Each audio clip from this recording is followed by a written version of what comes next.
Let's pray. Aming banal, ang aming Diyos, na dakila. Maraming salamat, Panginoon, Maraming salamat, Panginoon, sa araw na ito sa araw na ito. na hindi aksidente Hindi aksidente. na makarating si Brother Jimmy sa lugar na ito. Si Brother Jimmy sa lugar na ito.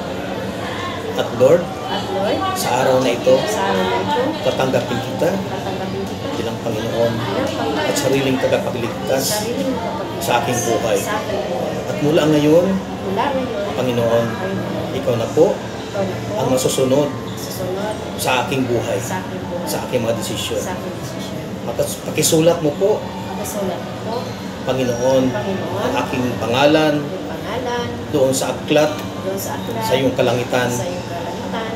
At maraming salamat po, Panginoon. At maraming salamat po, Panginoon. Pinupuri kita, Pinupuri kita. pinasalamatan. Salamat po. In Jesus' name. In Jesus' name. Amen. Amen. Ako na lang manalangin, Sister. Lord, maraming salamat sa araw na ito, Panginoon. Ama, hindi aksidente na nakilala ko si Ate Jo sa lugar na ito, Panginoon. At nayaya niya ako, Panginoon, na sinishare niya yung kanilang masin, Panginoon, pang-health, Panginoon.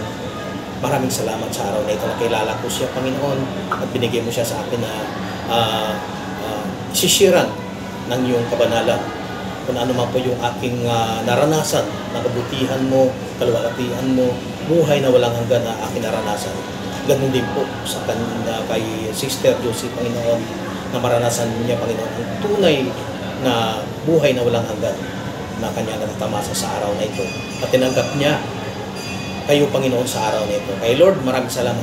Pagpalain mo po ang kanyang hanap buhay. Nawa, makasumpo po siya ng maraming mga client na positive, Panginoon, na kuha ng mga masina ito, Panginoon, na benefits para sa amin na maging healthy, Panginoon. Kay Lord, maraming salamat. Pagpalain mo po ang kanyang buong pamilya, kanyang asawa, kanyang anak, Panginoon. Balik mo sa kanyang siksik, libilig, at umaapaw ng mga blessing. Kay Lord, pinupuri ka namin in Jesus' name. Amen. Amen. Sister, congrats. Tinanggap mo ang Panginoon sa araw na ito. Anong araw, ano na to? Pizza? 4. John 4. Yes. God bless you. Thank you. Kay binago na ng Panginoon. At tandaan mo yan, isulat mo. Yun ang pangalawang mong kapanganakan. Kasi nung bata pa tayo, bininyagan tayo ng pare. Yun yung unang kapanganakan. Ngayon, pangalawang kapanganakan dahil tinanggap mo si Jesus at binago ka. Congrats, sister, ha? Congrats. Thank you. Oo, babalik kami dito. Huwag kang galala. Sige po. Pag-pray ka namin. God bless you. God bless you.